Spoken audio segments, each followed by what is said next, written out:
Hello అండి. Welcome to Hemagiri vlogs. అందరూ ఎలా ఉన్నారు? ఈరోజు మనం తయారు చేయబోయే సోపు బెస్ట్ హోమ్ మేడ్ సోప్ అని చెప్పొచ్చండి. యాక్చువల్గా ఆల్ ఇన్ వన్ సోప్ అని కూడా చెప్పొచ్చండి. ఎందుకంటే ఇది పింపుల్స్ కానీ యాక్నే స్కార్స్ కానీ ఏ స్కిన్ ప్రాబ్లమ్స్ ఉన్నా సరే ఈ సోప్తో మనం చెక్ పెట్టచ్చండి. యాక్చువల్గా చెప్పాలంటే ఇది నా పైన ఎక్స్పెరిమెంటల్గా నేను ఈ సోప్ని ట్రై చేశానండి. నియర్లీ 1 ఇయర్ నుంచి నేను ఈ సోప్ని వాడుతున్నాను. అన్నిసార్లు సేమ్ ఇంగ్రీడియంట్స్ కాదండి, ఒక్కొక్కసారి నేను సీజన్కి తగ్గట్టుగా ఇంగ్రీడియంట్స్ని చేంజ్ చేస్తూ ఉంటానండి. అంటే సమ్మర్ అనుకోండి, నేను ఆరెంజ్ పీల్స్ చందనం పౌడర్ యూస్ చేస్తాను. అదే వింటర్ అనుకోండి, నేను కొబ్బరి పాలతోని ట్రై చేస్తాను అనమాట. ఇలాగా ఇంగ్రీడియంట్స్ అప్పుడప్పుడు మారుస్తూ మారుస్తూ ట్రై చేస్తూ ఉంటానండి. ఒక్కొక్కసారి అన్నీ కలిపి ఒకసారి ట్రై చేస్తాను, అది కూడా బాగుంటుంది. నాకు పెద్దగా మార్కెట్లో దొరికే ప్రొడక్ట్స్ యూస్ చేయడం మీద అంత ఇష్టం ఉండదండి. యాక్చువల్గా దానివల్ల నేను ఎప్పుడు న్యాచురల్గా ఏదో ఒకటి ట్రై చేయడానికి ట్రై చేస్తాను అనమాట. ఆ క్రియేటివిటీ నుంచి పుట్టిందేనండి ఈ సోపు.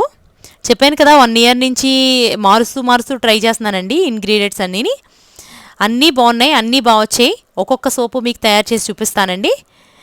ఈసారి మాత్రం నేను మసూర్ దాల్తో తయారు చేయడానికి ట్రై చేస్తున్నాను.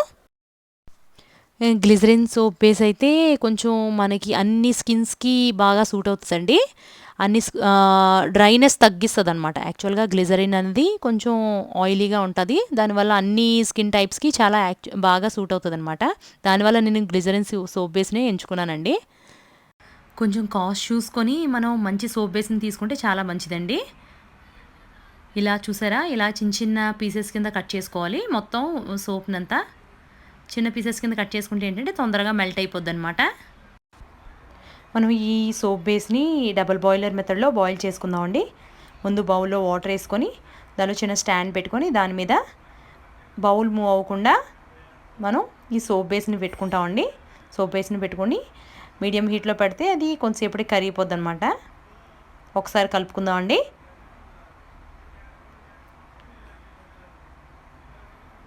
కరగడానికి ఒక 10 to 15 మినిట్స్ టైం పడుతుంది అనమాట. మనం ఎంత చిన్న పీసెస్గా కట్ చేసుకుంటే అంత తొందరగా మెల్ట్ అవుతుంది అనమాట. ఇది కరిగేలోపు మనం స్టవ్ మీద ప్యాన్ పెట్టుకొని దానిలో మనం పసుపుని వేయించుకుందామండి. పసుపు వేయించుకోవడం వల్ల ఏంటంటే మనకి ఆ ఛాయ అనేది రాకుండా ఉంటుంది అనమాట. యాక్చువల్గా దాని ప్రాపర్టీస్ అవి అలాగే ఉంటాయి, కానీ అది మనకి ఇప్పుడు మగవాళ్ళు యూస్ చేస్తారు కదా, దానికి కలర్ ఒకటి రాకుండా ఉంటుంది అనమాట. పసుపు మగవాళ్ళకి పసుపు కలర్ వస్తే బాగోదు కదండి.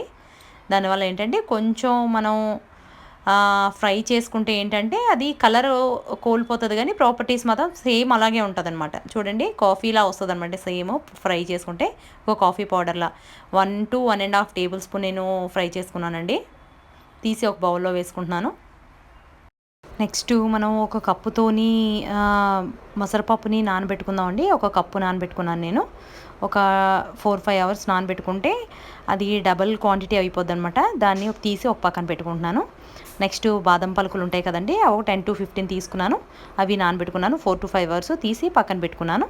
నెక్స్ట్ ఒక కప్పుతో పాలు తీసుకున్నానండి. పచ్చిపాలు తీసుకున్నాను నేను. పచ్చిపాలు క్లెన్సర్ కింద బాగా యూజ్ అవుతాయండి.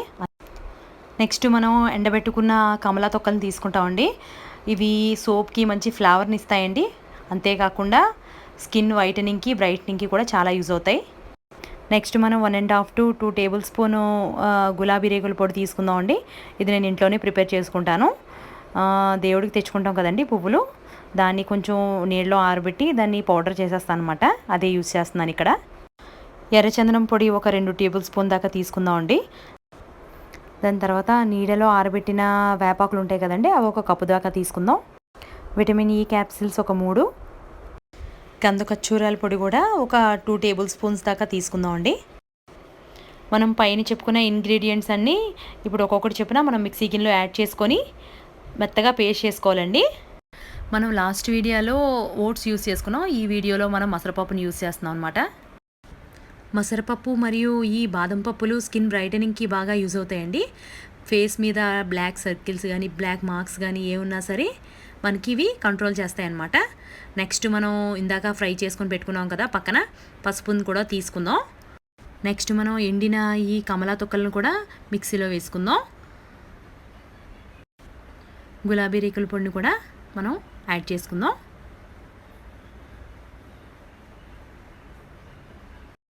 నెక్స్ట్ ఈ వేపాకులను కూడా మనం మిక్సీలో యాడ్ చేసుకుందామండి. మిక్సీ గిన్నెలో యాడ్ చేసుకుందాం.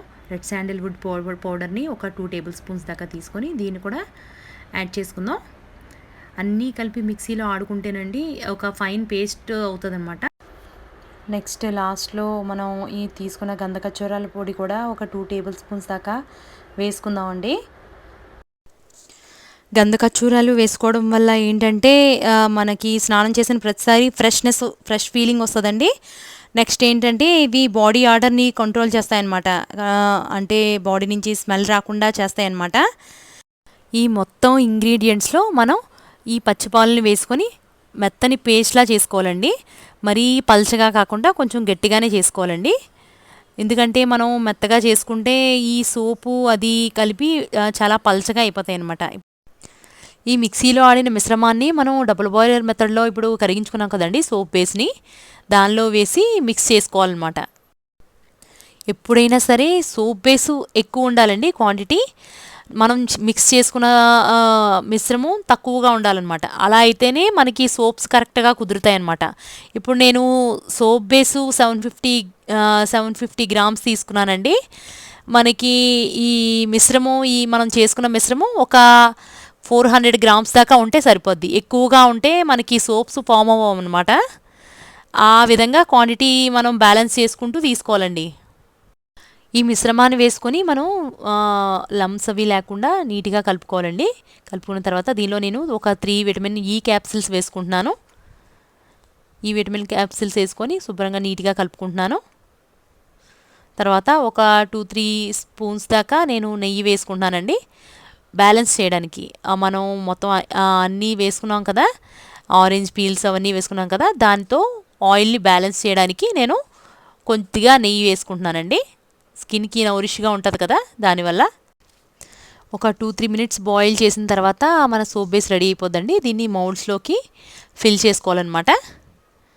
ఈ గాజు బౌల్స్లో వేసుకున్నప్పుడు కొద్దిగా ఆ బౌల్స్కి నెయ్యి రాసుకోవాలండి అడుగున. అలా అయితే నీట్గా వస్తాయి అన్నమాట. లేకపోతే అవి స్టిక్ అయిపోతాయి అన్నమాట. దానివల్ల మనం కొంచెం నెయ్యి రాసుకోవాలన్నమాట అడుగున. ఈ మౌల్డ్స్ని మనం ఒక 1 అవర్ దాకా మనం బయట వదిలేస్తే అవి చల్లారిపోయి గట్టి పడిపోతాయండి. ఆ తర్వాత మనం ఫ్రిడ్జ్లో పెట్టుకొని ఒక 1 అవర్ ఉంచుకొని ఆ తర్వాత ఓపెన్ చేసేసుకోవచ్చు. చూడండి ఎంత చక్కగా వచ్చేస్తున్నాయో. నేను ఓపెన్ చేస్తున్నానండి. నేను ఫ్రిడ్జ్లో పెట్టి 1 అవర్ తర్వాత తీసానమాట. తీసేసి ఇక నేను బౌల్స్లో పెట్టేసుకుంటున్నాను. బౌల్స్లో పెట్టుకొని ఒక పౌచ్లో పెట్టేసుకొని ఫ్రిడ్జ్లో పెట్టుకుంటాను. ఫ్రిడ్జ్లో పెట్టుకోవచ్చు, లేకపోతే బయటైనా స్టోర్ చేసుకోవచ్చు. నాకు ఈ 750 గ్రామ్స్ది ప్లస్ 400 గ్రామ్స్ మిశ్రమంకి మొత్తం నాకు ఒక 10 సోప్స్ దాకా వచ్చాయి. అంతేనండి, మన home made neem soaps ready అయిపోయాయండి. చిన్నపిల్లల నుంచి పెద్దవాళ్ళు, సెన్సిటివ్ స్కిన్ ఉన్నవాళ్ళు అందరూ కూడా ఈ సోప్ని యూస్ చేసుకోవచ్చండి. ఎంత చక్కగా వచ్చాయి చూడండి. నెయ్యి రాయడం వల్ల గాజు బౌల్స్లోవి కూడా చాలా ఈజీగా వచ్చేసాయి. ఇక్కడ నేను ట్రై చేసి చూపిస్తాను చూడండి. మనం మార్కెట్లో కొన్న సోప్స్ లాగా నురగ రాకపోయినా సరే క్లీనింగ్ మాత్రం దానికన్నా సూపర్గా చేస్తాయండి. మీరు కూడా తప్పకుండా ట్రై చేసి ఎలా వచ్చిందో నాకు కామెంట్ బాక్స్లో కామెంట్ చేయండి. మరిన్ని ఇంట్రెస్టింగ్ వీడియోస్ కోసం నా ఛానల్ని లైక్ చేయండి, షేర్ చేయండి, సబ్స్క్రైబ్ చేయండి.